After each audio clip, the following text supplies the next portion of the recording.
Биылдан бастап ұлттық мереке ретінде атап өтілген республика күніне орай су ресурстары маркетинг жауапкершілігі шектеулі серіктестігінде «Менің елім» викторина конкурсы ұйымдастырылды. Мақсаты ұжымдағы әрбір жастың еліміздің тарихы мен мемлекеттік құрылымы, өңірлері туралы білімін тереңдету. Байқауда Қазақстан Республикасының егеменді ел болған жылдарынан бастап күні бүгінге дейінгі қабылдаған шешімдері, даму жолындағы тарихи кезеңдері, оқиғалар, рәміздері және өңірлердің құрылымы туралы 20 сұрақ берілді. Ақтық сынға өткендер қосымша сауалдарға да мүдірмей жауап берді. Қазақстан егемендігін алған жыл. Ақжарқын, егемендік дегеніміз не? 1990 жылы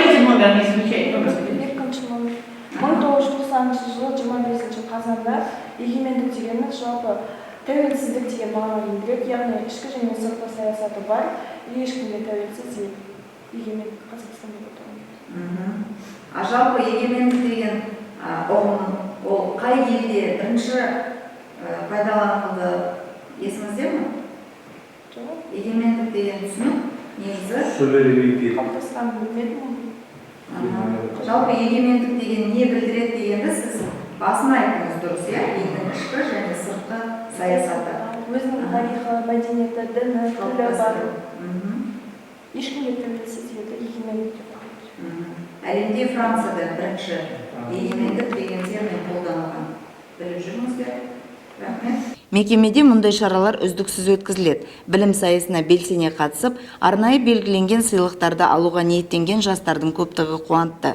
Арнайы құрылған комиссия шешімімен бірінші, екінші, үшінші орын иемденген мамандарға қаржылай сыйлықтар беріліп, дипломмен марапатталды.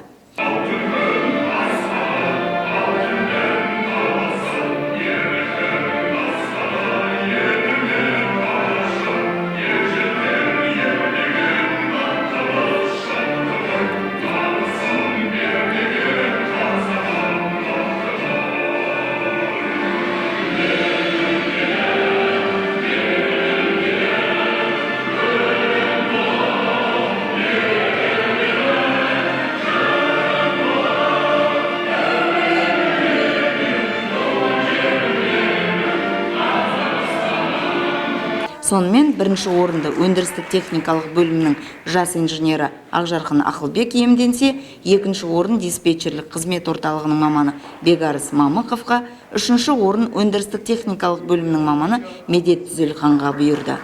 Жеңімпаздарды құттықтаймыз.